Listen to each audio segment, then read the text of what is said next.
The DataScout 10G is a multi-service test set that tests your legacy DS0, 2 and 4 wire TIMs, 56 and 64 kilobit DDS 4 wire, Datacom RS-232 V.35 balanced and unbalanced RS-530, your T1s, your E1s DS3, optical C37.94, primary rate ISDN, and copper Ethernet 10-100-1000, and fiber 100 meg, 1 gig, and 10 gig services.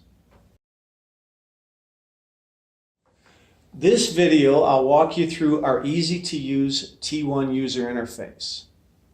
To select T1, simply press on the DS3-T1E1 application. Wait for the checking module and the elapsed time to show on the screen, and then you read the user interface as you would a book.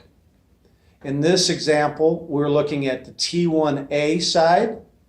It's configured for monitor mode, network clock, ESF frame, and B8ZS coding. Notice we have a loss of signal, which is red, meaning that is a current condition, an out of frame, which is history.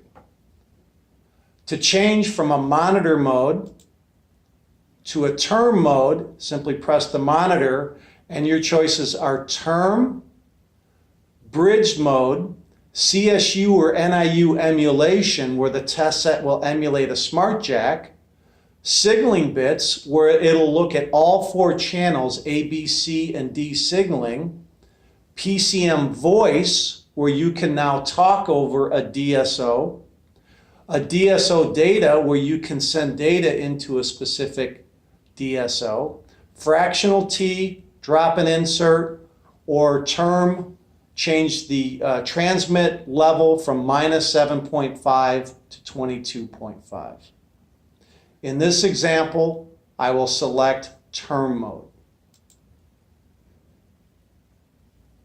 Now I have an external loopback looping my transmit back to my receive, so my loss of signal is no longer in red condition, and my out of frame and AIS is yellow, meaning in history. I can go ahead and clear those alarms and events out by pressing the clear button. Once I do that, you'll see the no errors, and the elapsed time will clear back to 0. Now, if I want to change the clocking, I'll press network clock, which says that it's getting timing from the network. And this is an important configuration, because if you have internal time and you connect to a network that has internal time, you're going to have 2 master clocks. But in this demonstration, I just have it looped on itself, so it's 1 master clock. I could also change the framing by pressing ESF and select SF, D4, SLC 96, unframed, or auto framing. Auto framing will look at the receive coming in and change the transmit framing. We also support B8ZS and AMI coding. In this example, I will leave it on B8ZS. So from here, I can do a BERT, a bit error rate test, by pressing the BERT off button. And then here you'll see the most common BERT patterns, with QRS being at the top. Select QRSS.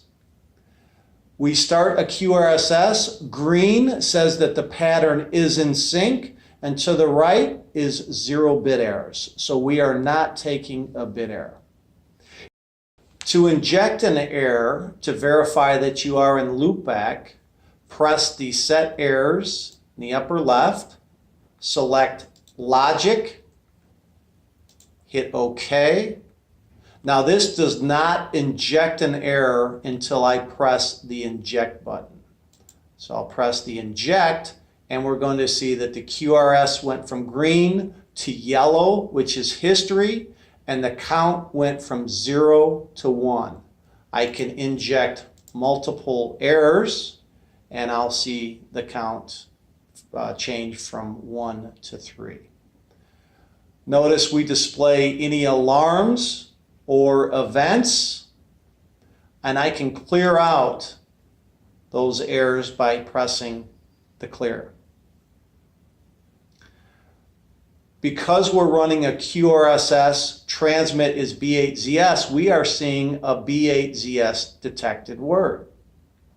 So if I change that from a QR pattern from a QRSS to an all ones that does not have a B8ZS word, notice that B8ZS detected goes away at the bottom of the screen.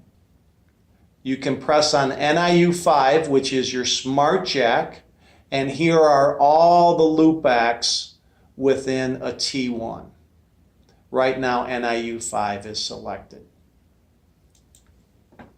If I wanted to loop up, I would press loop up, or to loop down a smart jack, press the loop down button.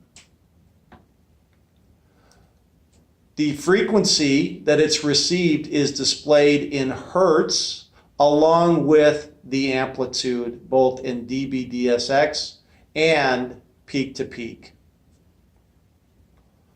The DataScout can measure slips where you would put a known T1 into the T1B port and then compare that to the T1A port for any clock slips.